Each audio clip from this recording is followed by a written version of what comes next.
यह कहानी है काशी के मणिकर्णिका घाट के पास, जहां चिताएं दिन रात जलती रहती हैं। वहीं एक रात श्मशान की राख पर एक युवक नंगे पांव बैठा था। उसका नाम आर्य था। नगर में लोग उसे पागल कहते थे, पर उसके हृदय में केवल एक ही प्रश्न जल रहा था। यदि सब कुछ नश्वर है तो अमर क्या है? पहली रात भय का साक्षात्कार। अमावस्या की रात थी। हवा में चिता की गंध, चारों ओर सन्नाटा, केवल लकड़ियों के टूटने की आवाज। आर्य का शरीर कांप रहा था।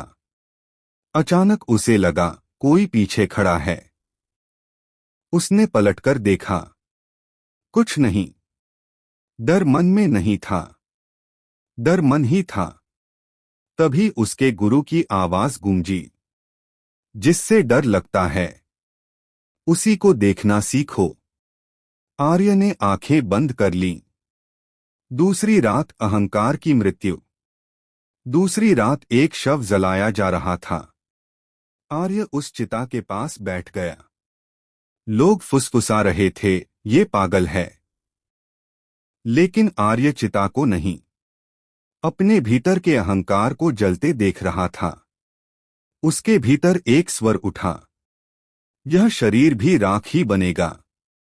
फिर मैं कौन हूं? उस रात आर्य रोया नहीं। उस रात कुछ भीतर मर गया।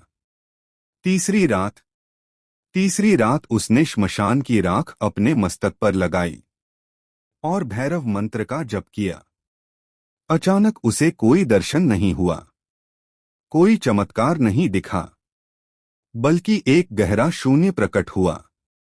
न भय, न इच्छा, न नाम। उसी शून्य में उसने अनुभव किया, मैं अलग नहीं हूं, मैं ही सब हूं। श्मशान अब श्मशान नहीं था, वह महाकाल का आंगन बन चुका था। चौथी रात करुणा का जन्म। सुबह होने से पहले एक स्त्री रोती हुई आई, उसका पुत्र मर चुका था। आर्य ने कुछ नहीं कहा, बस उसके पास बैठ गया। उस क्षण उसे समझ आया, अघोर का अर्थ डर नहीं, अघोर का अर्थ करुणा है।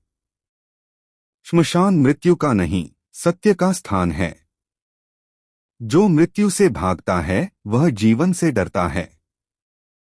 जो मृत्यु को देख लेता है वह जीवन को जान लेता है। जहां संसार समाप्त होता है, वहीं से शिव का मार्ग आरंभ होता है।